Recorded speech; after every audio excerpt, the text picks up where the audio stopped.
آپ صلی اللہ علیہ وسلم نے فرمایا، جس شخص میں یہ 3 باتیں ہوں گی وہ ایمان کا مزہ پا لے گا۔ ایک یہ کہ وہ شخص جسے اللہ اور اس کا رسول ان کے ماسوائے سے زیادہ عزیز ہو، اور دوسری یہ کہ جو کسی بندے سے محض اللہ ہی کے لیے محبت کرے، اور تیسری بات یہ کہ جسے اللہ نے کفر سے نجات دی ہو، پھر دوبارہ کفر اختیار کرنے کو وہ ایسا برا سمجھے جیسا آگ میں گر جانے کو برا سمجھتا ہے۔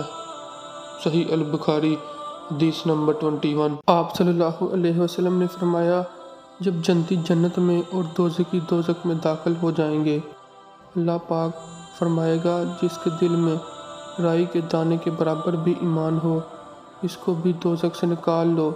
تب ایسے لوگ دوزخ سے نکال لیے جائیں گے اور وہ جل کر کوئلے کی طرح سیاہ ہو چکے ہوں گے، پھر زندگی کی نہر میں یا بارش کے پانی میں ڈالے جائیں گے۔ صحیح البخاری حدیث نمبر 22۔ رسول اللہ صلی اللہ علیہ وسلم نے فرمایا کہ میں ایک وقت سو رہا تھا، میں نے خواب میں دیکھا کہ لوگ میرے سامنے پیش کیے جا رہے ہیں اور وہ کرتے پہنے ہوئے ہیں، کسی کا کرتا سینے تک ہے اور کسی کا اس سے نیچے ہے۔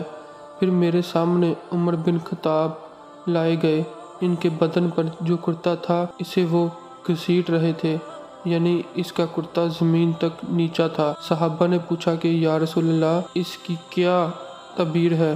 آپ صلی اللہ علیہ وسلم نے فرمایا کہ اس سے دین مراد ہے۔ صحیح البخاری حدیث نمبر۔ ایک دفعہ رسول اللہ صلی اللہ علیہ وسلم ایک انصاری شخص کے پاس سے گزرے، اس حال میں کہ وہ اپنے ایک بھائی سے کہہ رہے تھے کہ تم اتنی شرم کیوں کرتے ہو؟ آپ صلی اللہ علیہ وسلم نے اس انصاری سے فرمایا کہ اس کو اس کے حال پر رہنے دو، کیونکہ حیا بھی ایمان کا ایک حصہ ہے۔ صحیح البخاری حدیث نمبر 24۔ رسول اللہ صلی اللہ علیہ وسلم نے فرمایا، مجھے اللہ کی طرف سے حکم دیا گیا ہے کہ لوگوں سے جنگ کرو اس وقت تک کہ وہ اس بات کا اقرار کر لیں کہ اللہ کے سوا کوئی معبود نہیں ہے، اور یہ کہ محمد صلی اللہ علیہ وسلم اللہ کے سچے رسول ہیں، اور نماز ادا کرنے لگیں اور زکوٰۃ دیں۔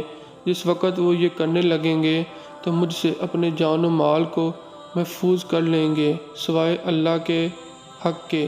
رہا ان کے دل کا حال تو ان کا حساب اللہ کے ذمے ہے۔ صحیح البخاری حدیث نمبر 25۔ رسول اللہ صلی اللہ علیہ وسلم سے دریافت کیا گیا کہ کون سا عمل سب سے افضل ہے؟ آپ صلی اللہ علیہ وسلم نے فرمایا، اللہ اور اس کے رسول پر ایمان لانا۔ کہا گیا، اس کے بعد کون سا؟ آپ صلی اللہ علیہ وسلم نے فرمایا کہ اللہ کی راہ میں جہاد کرنا۔ کہا گیا، پھر کیا ہے؟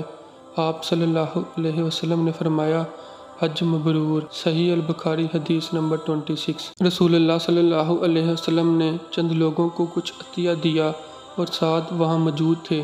وہ کہتے ہیں کہ رسول اللہ صلی اللہ علیہ وسلم نے ان میں سے ایک شخص کو کچھ نہ دیا، حالانکہ وہ ان میں مجھے سب سے زیادہ پسند تھا۔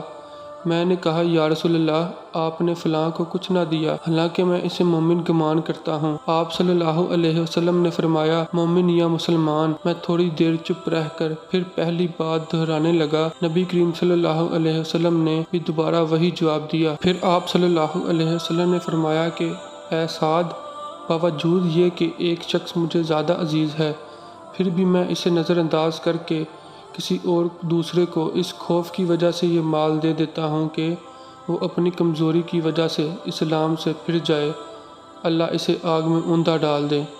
صحیح البخاری حدیث نمبر 27۔ ایک آدمی نے رسول اللہ صلی اللہ علیہ وسلم سے پوچھا، کون سا اسلام بہتر ہے؟